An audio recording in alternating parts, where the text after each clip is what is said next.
কিছু মানুষ চিরকাল দুঃখে থাকেন, বলেন যে দূরত্বের কারণে ওনাদের ভালোবাসা সমাপ্ত হয়ে গেছে। এমনও কিছু মানুষ আছেন যারা বলেন যে দূরত্বের জন্য ভালোবাসা বৃদ্ধি পায়। কেউ বলেন কাছাকাছি এলে ভালোবাসা বৃদ্ধি পায়, কিন্তু আসল সত্য হলো এটাই যে দূরত্ব ভালোবাসা পরিমাপ করার কোনো মাপদণ্ডই নয়। চাতক পাখিকে দেখুন, সারা বছর সে অপেক্ষা করে যে কখন বর্ষা আসবে আর ওর তৃষ্ণা নিবারণ হবে।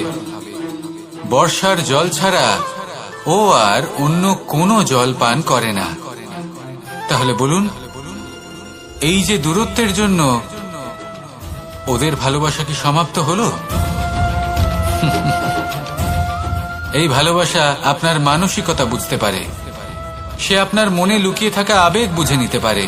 তা সে আপনি যতই দূরে চলে যান না কেন, যতই কাছে আসুন না কেন, শুধু নিজের আবেগগুলিকে কখনো মলিন হতে দেবেন না, স্বার্থ জড়িয়ে ফেলবেন না। প্রেমকে পবিত্র করে তুলুন, এই প্রেম ক্রমাগত বৃদ্ধি পাবে।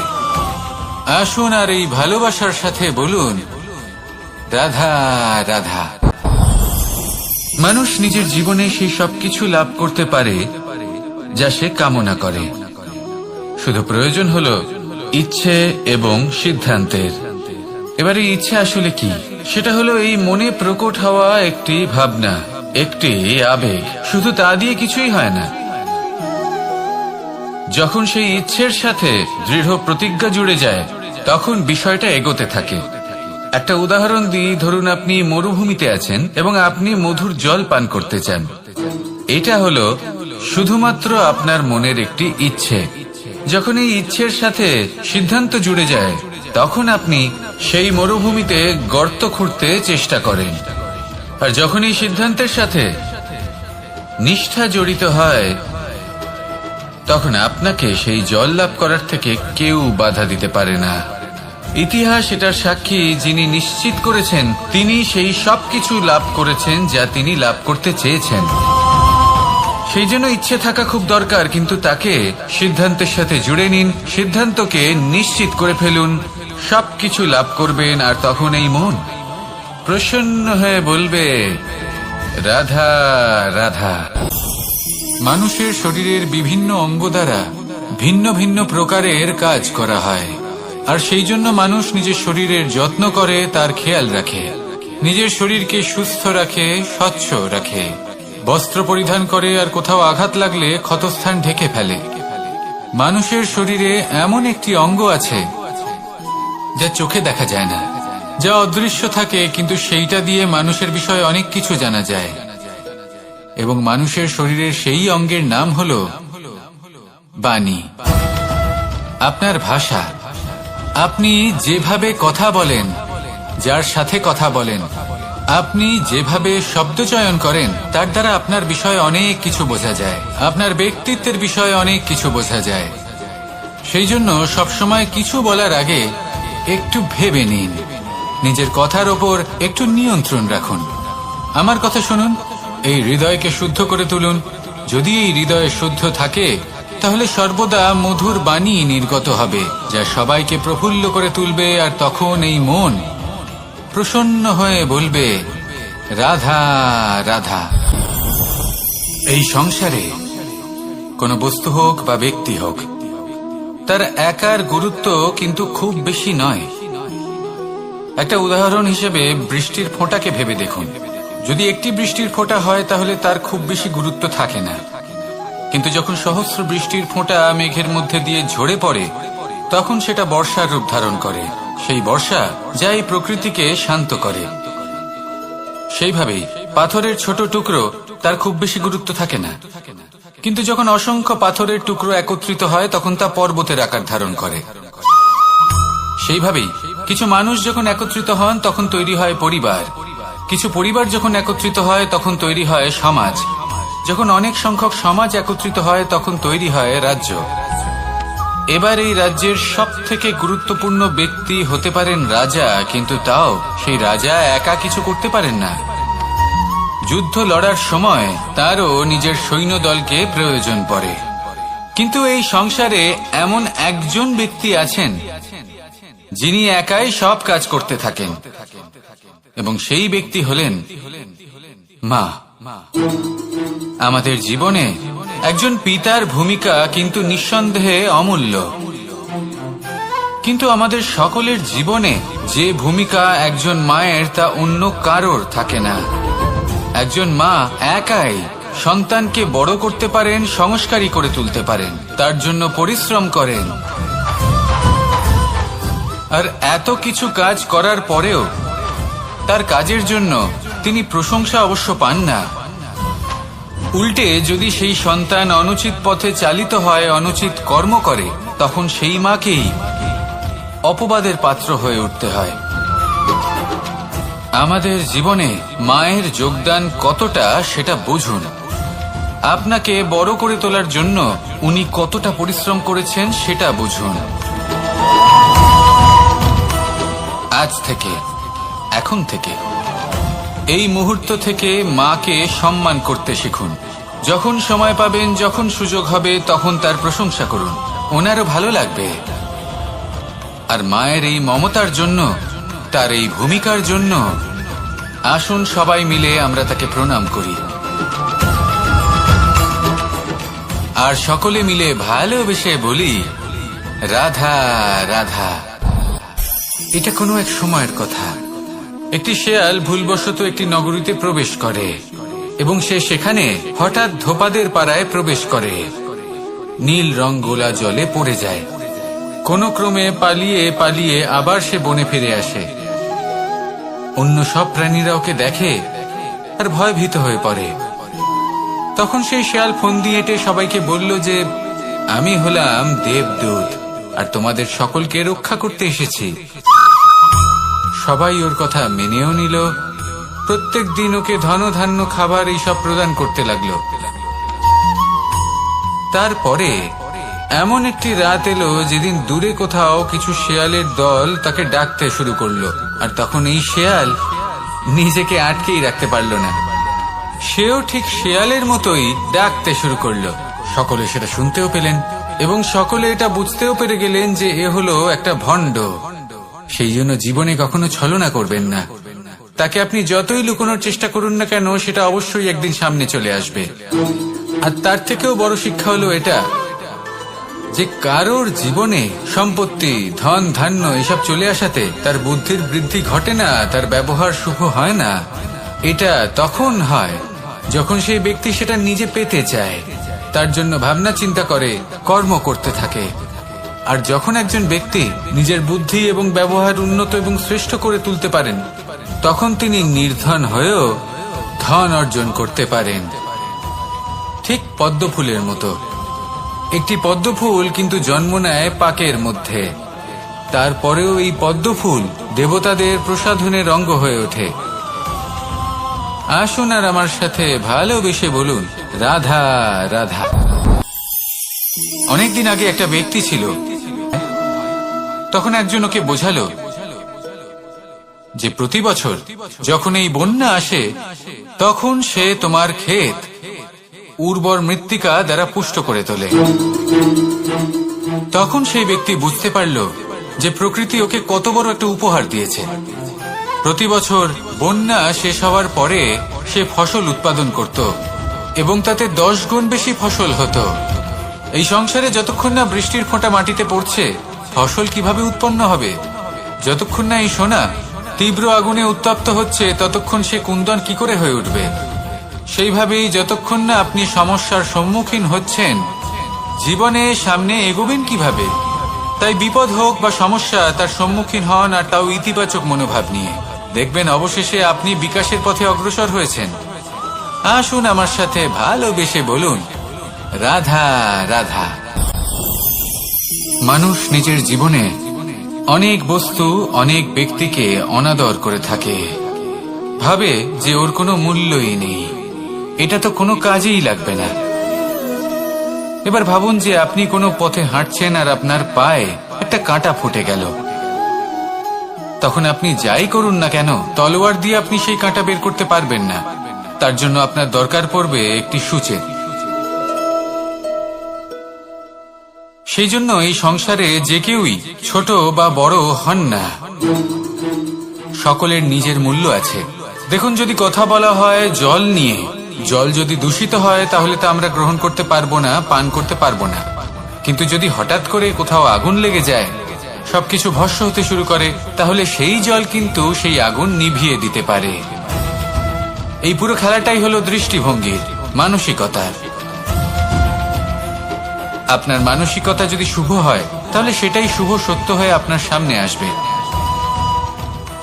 এই সংসারে বস্তু হোক বা ব্যক্তি হোক, তাতে খুঁত ধরা বন্ধ করে দিন, আর তার কি কি গুণ রয়েছে সেটা খুঁজে বের করতে শুরু করুন। জীবন সরল হয়ে যাবে এবং এই মন প্রসন্ন হয়ে বলবে, রাধা রাধা। বড়ই অদ্ভুত ব্যাপার। একটি পাথরের প্রতিমা যখন মন্দিরে স্থাপিত হয় তখন তা আমাদের কাছে ভগবান সম হয়ে দাঁড়ায়। কিন্তু যখন একজন জীবিত মানুষ মন্দিরে গিয়ে থাকেন তখন তার শরীর, মন, আত্মা সেই সব পাথর সম হয়ে দাঁড়ায়। কিন্তু এমনটা আমি ঠিক কেন বললাম ভেবে দেখুন। মানুষ এটা চান যে কোনো পরিস্থিতি, যে কোনো স্থানেই তার বিজয় হোক, কিন্তু এখানে এসে সে পরাজিত হয়। এরকম ঠিক কেন হয়? সমস্ত খেলা হলো ভাবনা চিন্তার, বিচারধারার, দৃষ্টিভঙ্গির, উত্তরদায়িত্বের খেলা। পাষাণের এই প্রতিমা, তার একটি উত্তরদায়িত্ব আছে, আশা ধরে রাখার দায়িত্ব। সেই আশা জানিয়ে মানুষ মন্দিরে আসেন। তেমনি মানুষের একটি উত্তরদায়িত্ব আছে যেটা সে ভুলে যায়, আর সেই উত্তরদায়িত্ব হলো এটা, যে মন্দিরে যে ভগবানকে সে প্রসন্ন করতে যাচ্ছে তাকে সে তখনই খুঁজে পাবে যখন পূর্ণরূপে সে সমর্পিত থাকবে। যদি মনে সমর্পণের ভাব না থাকে তাহলে ভগবান কখনো প্রসন্ন হবেন না। নিজের উত্তরদায়িত্ব বোঝার বদলে মানুষ শুধু একটা অনুষ্ঠান পালন করেন। যেমন ফুলের একটা মালা অর্পণ করেন, আর সেই কারণেই তিনি পরাজিত হন। আপনি ফুলের মালা অর্পণ করুন, প্রসাদ অর্পণ করুন, কিন্তু মনের মধ্যে পূর্ণ সমর্পণের ভাব থাকা প্রয়োজনীয়। তবেই আপনি মন্দিরে গিয়েও প্রাণবন্ত হয়ে থাকতে পারবেন, তবেই ঈশ্বরকে প্রসন্ন করতে পারবেন। আসুন আমার সাথে ভালোবেসে বলুন, রাধা রাধা। আমাদের মধ্যে বেশিরভাগ মানুষ সেই পরম শক্তিতে, সেই পরমেশ্বরের ওপর আস্থা রাখি, আর সেই জন্য আমরা বারবার মন্দিরে যাই, পুজো অর্চনা করি, নৈবেদ্য অর্পণ করি। কিন্তু অত্যন্ত গুরুত্বপূর্ণ একটা বিষয়ে আমরা ভুলে যাই, আর সেটা হলো যে পাষাণের সেই প্রতিমা যা মন্দিরে স্থাপন করা হয়েছে, তাদের মধ্যে আমরা ঈশ্বরকে খুঁজে পাবো না যতক্ষণ না বাড়িতে বিরাজমান ঈশ্বর, অর্থাৎ আমাদের মাতা পিতা, তাদেরকে আমরা সেবা করছি। দেখুন, ঈশ্বর নিশ্চিত রূপে এই সংসার নির্মাণ করেছেন, কিন্তু আপনি সেই সংসারের অংশ তবে থেকে হয়েছেন যেদিন থেকে এই সংসারে আপনি পদার্পণ করেছেন। আর এই উত্তরদায়িত্ব পালন করেছেন কারা? আপনার মাতা পিতা। ঈশ্বর আছেন, এই ভাবনা আপনার মধ্যে জাগ্রত হয়েছে আপনার মাতা পিতার মাধ্যমে। সেই জন্য মন্দিরে গিয়ে আপনি যতই প্রসাদ বিতরণ করুন তার কোনোই অর্থ নেই যদি ঘরে বসে থাকা মাতা পিতা অভুক্ত থাকেন। মন্দিরে গিয়ে পরমেশ্বরকে প্রসন্ন করার পূর্বে ঘরে বিরাজমান ঈশ্বর মানে আপনার মাতা পিতা, তাদের সেবা করুন, তাদের প্রসন্ন করুন। ঈশ্বর নিজে থেকেই প্রসন্ন হয়ে যাবেন। আসুন আমার সাথে ভালোবেসে বলুন, রাধা রাধা। প্রেম আড়াই অক্ষর, মাত্র আড়াই অক্ষরের এই শব্দ প্রেম, এর মধ্যে ত্রিলোকের এবং সমগ্র ব্রহ্মাণ্ডের বীজ নিহিত আছে। এমন কি আছে যা এই প্রেম করতে পারে না? যেখানে শক্তি এবং বিদ্যা প্রয়োগ করে আপনি কিছুই করতে পারবেন না, সেটাও প্রেম দ্বারা অর্জন করা সম্ভব। প্রেম চাইলে পাথরেও ফুল ফোটাতে পারে। প্রেম চাইলে ন্যাড়া পাহাড়ের বুক চিরে নদীপথ তৈরি করতে পারে। চাইলে নিরক্ষর ব্যক্তিকে সংসারের শ্রেষ্ঠ জ্ঞানী করে তুলতে পারে। শুধুমাত্র এই প্রেমের জন্য সবার দুষ্টু কানাই ঘনশ্যাম হয়ে উঠেছিল। শুধুমাত্র এই প্রেমের টানেই ত্রিলোকের স্বামী দ্বারকাধীশ নির্ধন সুদামার পদসেবাও করেছিলেন। এই প্রেম হলো সংসারের সব থেকে বড় শক্তি। এই সংসারের আধার হলো প্রেম। এমন কিচ্ছু নেই যা এই প্রেমের পক্ষে সম্ভব নয়। যেখানে বিদ্যা এবং শক্তি সাহায্য করতে পারে না, সেখানে এই প্রেম আপনাকে জয়ী করে দিতে পারে। তাহলে আসুন আর আমার সাথে ভালোবেসে বলুন, রাধা রাধা। সমুদ্র মন্থনের সময় দুই ধরনের রত্ন লাভ করা হয়েছিল। প্রথম হলাহল, যার প্রভাব থেকে এই সমস্ত সংসারের জীবের প্রাণ বাঁচানোর জন্য মহাদেব তাকে নিজের কণ্ঠে ধারণ করে নিয়েছিলেন। আর দ্বিতীয় অমৃত, যেটা কিঞ্চিত পরিমাণ মাত্রায় পাওয়া গেছিল। কখনো কখনো জীবনে এমন কোন বস্তু যা আপনি প্রয়োজনের থেকেও অনেক বেশি মাত্রায় ভোগের জন্য লাভ করে থাকেন, তা আপনার জন্য বিষ প্রমাণিত হতে পারে। যেমন জল, প্রয়োজনের থেকে অনেক বেশি মাত্রায় যদি এই জল আসে তাহলে আপনার প্রাণ কাটতে পারে। কিন্তু পরিশ্রমের পরে এক পাত্র শীতল জল দ্বারা আপনি যদি স্নান করে নেন, তাহলে তা আপনার শরীরের জন্য অমৃত হবে। পরিশ্রম করার পরে যদি আপনার শরীর এক পাত্র খাবার লাভ করে, তাহলে তা আপনার শরীরের জন্য অমৃত। কিন্তু যদি কোনো পরিশ্রম না করেই আপনি দিনরাত শুধুই খাবার গ্রহণ করতে থাকেন, তাহলে আপনার কাছে তা বিষ সমান। বিষ এবং অমৃত গ্রহণ করাটা আপনার উপরে নির্ভর করছে। কোনো বস্তু আপনার পক্ষে বিষও হতে পারে, আবার অমৃতও হতে পারে। নির্ভর করছে যে আপনি সেটা কিভাবে ব্যবহার করছেন, কতটা মাত্রায় ব্যবহার করছেন। আসুন আমার সাথে ভালোবেসে বলুন, রাধা রাধা। হয়তো আপনার মনে কখনো এই প্রশ্ন আসতে পারে যে ইমারত কেন নির্মাণ করা হয়, কেন উৎসব পালন করা হয়, কেন মানুষ নিজেদের জন্মদিন পালন করেন, কেন দোল, বিজয়া দশমী, রাখি, দীপাবলির মতো উৎসব পালন করা হয়। যদি এগুলো পালন না করা হয় তাতে কি যায় আসে? যদি এই দোল উৎসব পালন না করা হয়, তাহলে কি এই সংসার ভুলে যাবে যে নারায়ণের প্রতি ভক্তির কারণে ভক্ত প্রহ্লাদকে অগ্নি স্পর্শও করতে পারেনি?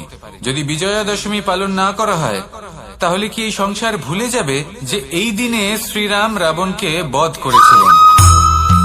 যদি আমরা দীপাবলির এই উৎসব পালন না করি, তাহলে কি এই সংসার এটা ভুলে যাবে যে অযোধ্যাতে অমাবস্যার এমন এক রাত এসেছিল যে রাত্রে অযোধ্যা পূর্ণিমার থেকে বেশি উজ্জ্বল হয়ে উঠেছিল? যদি এই রাখি উৎসব পালন না করা হয়, তাহলে কি এই সংসারের ভাই এবং বোনেরা একে অপরের প্রতি ভালোবাসা কি সেটা ভুলে যাবেন? বিষয়টা ভুলে যাওয়ার নয়, বিষয়টা হলো মনে রাখা। যখন জীবনে আমরা কোন একটা স্থানে পৌঁছই, উপলব্ধিগুলোর উৎসব পালন করি, যাতে সেই মুহূর্তে আমরা সকলের মধ্যে আনন্দ ছড়াই এবং মানুষ সেই মুহূর্তটা মনে রাখেন। এই স্মৃতিগুলোই মানুষের মধ্যে বিশ্বাসের জন্ম দেয়। এই বিশ্বাস যে আগামী যেদিন আসছে তাতে আরো আনন্দের সম্ভাবনা রয়েছে।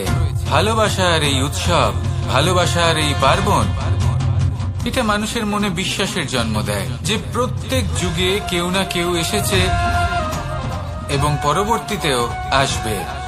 তাহলে আসুন আমরা ডুবে যাই আমার লীলার এই প্রেম যাত্রায় এবং ভালোবাসার এমন একটা উৎসব পালন করা যাক যা এই সংসার যুগ যুগ পর্যন্ত মনে রাখবে। তাহলে আসুন আর আমার সাথে ভালোবেসে বলুন, রাধা রাধা। প্রেমের পরিভাষা আসলে কি? ভিন্ন ভিন্ন ধরনের ব্যক্তি, ভিন্ন ভিন্ন ধরনের প্রেমী আলোচক বিভিন্ন ধরনের পরিভাষা প্রদান করেন এই প্রেম নিয়ে। ভালোবাসা না, প্রেমের অর্থ কাউকে লাভ করা নয়, বরং তার মাঝে বিলীন হয়ে যাওয়া। যদি কারোর হাত ধরে থাকি, তাহলে আজীবন তার সাথে পথ চলা হলো প্রেম। প্রেম শুধুমাত্র সেটা নয় যা প্রেমী আর প্রেমিকার কেশদামে মালা বেঁধে দেয়। মাতা পিতার জন্য দিনরাত পরিশ্রম করা, নিজের পরিবারের জন্য দিনরাত পরিশ্রম করা, সেটাও প্রেম। নিজের বন্ধুদের জন্য, আপনজনের জন্য সবকিছু উজাড় করে দেওয়ার নাম হলো ভালোবাসা। নিজের মাতৃভূমির জন্য সাহসের সাথে লড়াই করা এবং আনন্দে নিজের জীবন ত্যাগ করে দেওয়াও কিন্তু প্রেমের নামান্তর। সেই জন্য যারা বুদ্ধিমান ব্যক্তি, তারা কখনো প্রেমের পরিভাষা খুঁজতে চান না, কারণ তারা জানেন যে এই প্রেম কতটা বিশাল। তারা জানেন যে এই প্রেম হলো এক বিশাল সাগর যাকে নিজের মুঠোয় ধরে রাখা যায় না। সেই জন্য এই প্রেমের সাগরে ডুবে যান এবং সকলকে ভালোবাসতে শিখুন। যদি সবাইকে ভালোবাসতে পারেন তাহলে তাদেরও কল্যাণ হবে যারা আপনাকে ভালোবাসে, তাদেরও কল্যাণ হবে যাদেরকে আপনি ভালোবাসেন, আর আপনারও কল্যাণ হবে। আর তখন এই মন ভালোবেসে বলবে রাধা রাধা।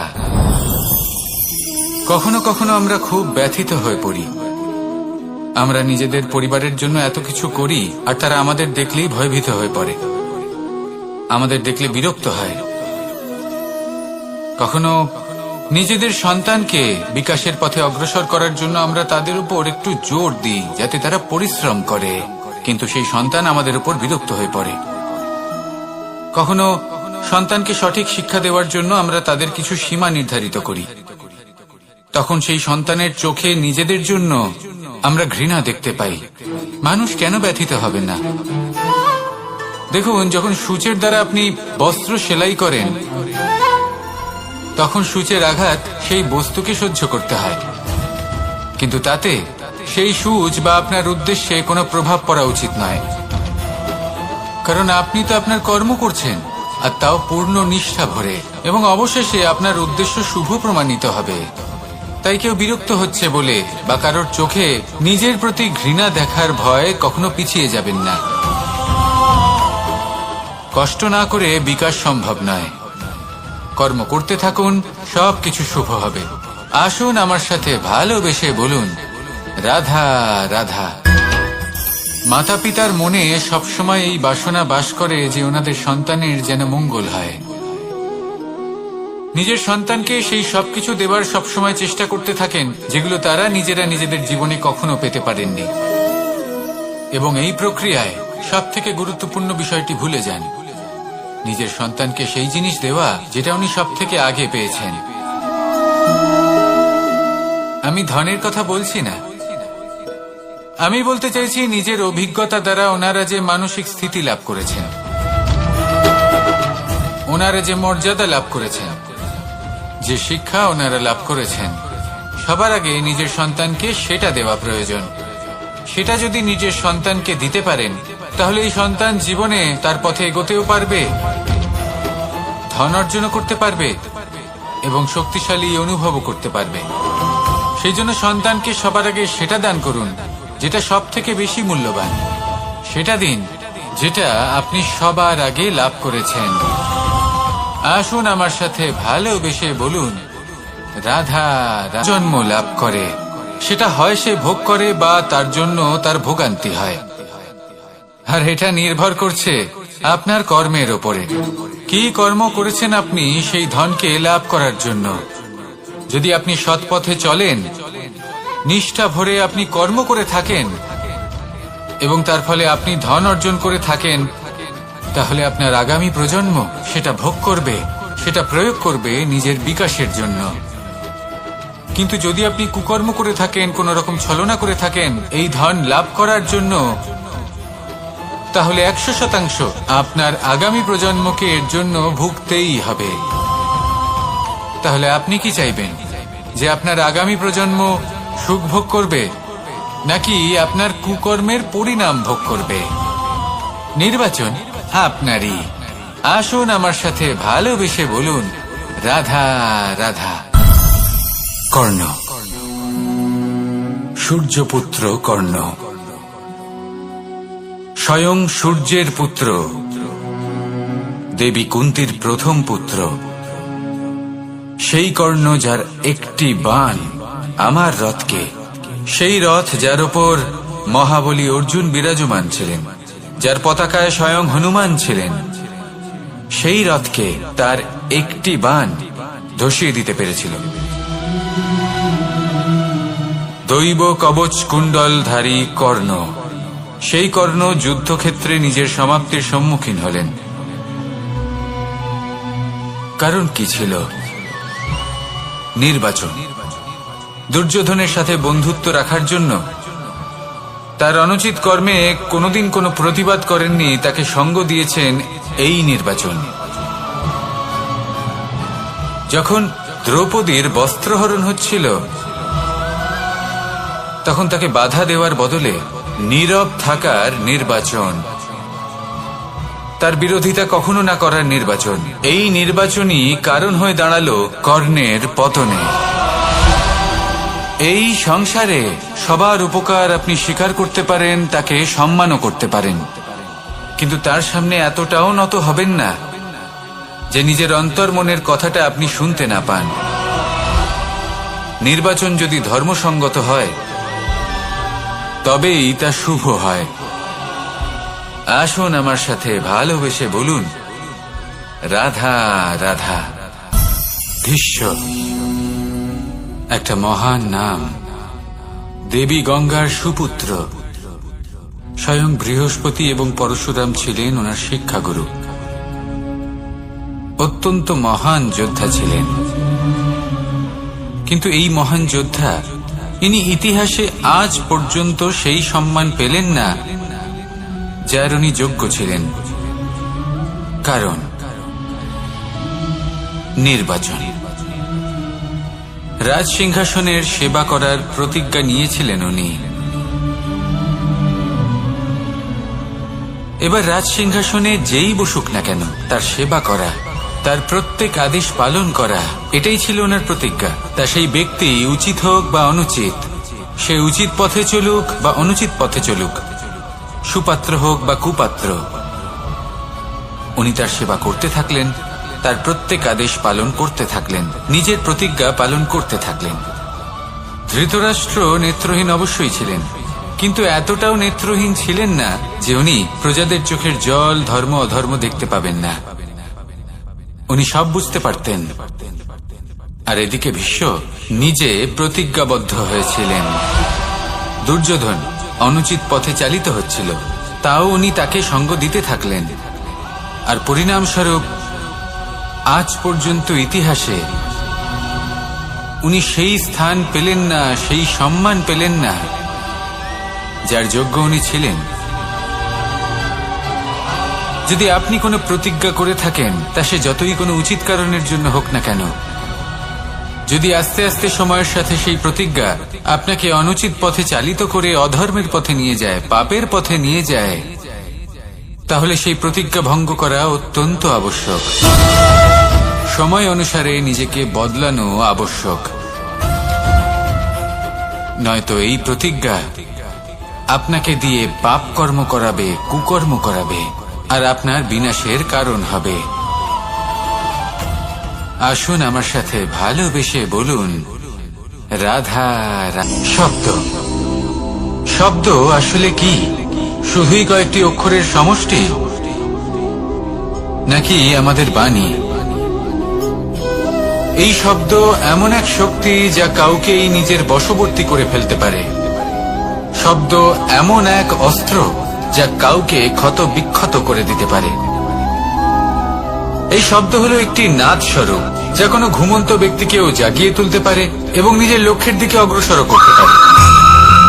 শব্দে এত শক্তি আছে যে কারোর মনে এতটা আঘাত দিতে পারে যে সে হয়তো জীবনে আর কখনো এগোতেই পারল না। তাহলে এই শব্দের প্রয়োগ খুব ভেবে চিন্তে করবেন। এবং এই শব্দের মতোই হলো নীরবতা। অনেক সময় এই নীরবতা আমাদের সহায়ক হয়ে ওঠে, অনেক সময় এটা আমাদের অনুশোচনাকে অনেক বেশি বাড়িয়ে তুলতে পারে। ভীষ্ম পিতামহ, অঙ্গরাজ কর্ণ যখন দ্রৌপদীর বস্ত্রহরণ হচ্ছিল তখন এনারা নীরব ছিলেন। দুর্যোধনের বিরোধিতা করেননি, ওকে বাধা দেননি। আর তারপর কি হলো সেটা আপনারা সকলে জানেন। দেখতে গেলে নীরবতা চুপ করে থাকা, কিন্তু যদি কোনো দুষ্টের সামনে চুপ করে থাকেন, যদি তার বিরোধিতা না করতে পারেন, তাহলে এই নীরবতাই অনেক বড় পাপের আকার ধারণ করে। মনে রাখবেন আর আমার সাথে ভালোবেসে বলবেন, রাধা রাধা। আভূষণ, কার না ভালো লাগে এই আভূষণ? আমরা পরিশ্রম করি, ধন অর্জন করি আর আভূষণ কিনে থাকি, কখনো নিজের জন্য, কখনো বা তাদের জন্য যাকে আমরা ভালোবাসি, বা তাদের জন্য যাকে আমরা সম্মান করি। হয়তো সেই জন্যই সীতা চূড়ামণি ধারণ করেছিলেন এবং আমি সামন্তক মণি। কিন্তু এটাই কি সেই প্রকৃত আভূষণ যা আপনার মূল্য বৃদ্ধি করে? না। শ্রীরামের আভূষণ হলো ওনার নম্র ভদ্র ব্যবহার। মাতা সীতার আভূষণ হলো ওনার সততা, ওনার নিষ্ঠা, ওনার ত্যাগ। অর্জুনের আভূষণ ছিল ওনার একাগ্রতা। রাধার আভূষণ ওনার প্রেম। এই আভূষণ কোথাও নেই, আপনার মনে আছে। যদি আপনার মনে মিষ্টতা থাকে, তা শান্ত হয়, তাতে সততা থাকে, নিষ্ঠা থাকে এবং প্রেম থাকে, তাহলে আপনার অন্য আর কোনো আভূষণের কোনো প্রয়োজন নেই। আপনি যতই ভিড়ের মাঝে থাকুন, আপনার ঔজ্জ্বল্য চোখে পড়বে। আসুন আর আমার সাথে ভালোবেসে বলুন, রাধা রাধা। এই সংসারের সবথেকে বড় সত্যি হলো জন্ম এবং মৃত্যু, কিন্তু আরো বড় একটা সত্য আছে, মিত্র এবং শত্রু, যা আমাদের সকলের জীবনে থাকে। মিত্র সে যে আমাদের সঙ্গ দেয় এবং সংসারের সবথেকে উঁচু শিখরে আমাদের নিয়ে যায়, এবং শত্রু সে যে কোনো মুহূর্তে যে কোনো শিখর থেকে আমাদের নিচে ফেলে দিতে পারে। এবার বিচিত্র ব্যাপার হলো এটাই যে আমরা নিজেরাই এদের সাথে নিয়ে চলি, নিজেরাই এদের পালন করি। তা কি করে? প্রথমে বুঝুন এই মিত্র এবং শত্রু কারা। আপনার নিজের মন, আর কেউ নয়। এই মনই হলো মিত্র যখন তাতে ভারসাম্য বজায় থাকে, তা নিয়ন্ত্রিত থাকে, তা পবিত্র হয়। কিন্তু যদি এই মন অনিয়ন্ত্রিত হয়ে পড়ে, যদি আপনাকে সে নিয়ন্ত্রণ করতে শুরু করে, তখন সেই আপনার সবথেকে বড় শত্রু হয়। সেই জন্য এই মনের ওপর নিয়ন্ত্রণ রাখতে শিখুন, এতে ভারসাম্য বজায় রাখতে শিখুন। তাহলে আপনি এমন এক বন্ধুকে পাবেন যে আপনাকে এই সংসারের শিখরে পৌঁছে দেবে। আসুন আমার সাথে ভালোবেসে বলুন, রাধা রাধা। ঈশ্বর আসলে কে? সংসারের বেশিরভাগ মানুষের কাছে ঈশ্বর হলেন এই সংসারের রচয়িতা, পালনকর্তা। কারোর কাছে উনি জ্ঞাতা, কারোর কাছে উনি হলেন আস্থার প্রতীক, আবার কারোর জন্য শুধুমাত্র অন্ধবিশ্বাস। কিন্তু এই ঈশ্বর কি কোনো শরীর, নাকি একটা বোধ, নাকি শুধুই শ্রদ্ধা? ঈশ্বর হলেন তিনি যিনি হলেন আপনার ইষ্ট। সেই জন্যই তো গুরু, মাতা, পিতা এনাদেরও ঈশ্বরই বলা হয়েছে। যাদেরকে আমরা ঈশ্বর বলে মনে করি, যারা আমাদের ইষ্ট, তারা আমাদের একটি পথ দেখান, একটি দিকে চালিত করেন। সেই পথে চলে আপনি শুভ কর্ম করতে পারেন। আর যখন কোনো ব্যক্তি তার ঈশ্বরের আদেশ পালন করেন, তখন সে নিজে থেকেই শুভ পথে অগ্রসর হয়ে যান। বেশ কয়েকজন মানুষ ঈশ্বরের ওপর আস্থা রাখেন এবং ভাবেন যে অনুচিত কোনো কাজ করা উচিত নয়, ঈশ্বর দেখছেন। ওনারা ভয় পান যে কোনো অনুচিত কর্ম করলে কে জানে তার পরিণাম কি হবে।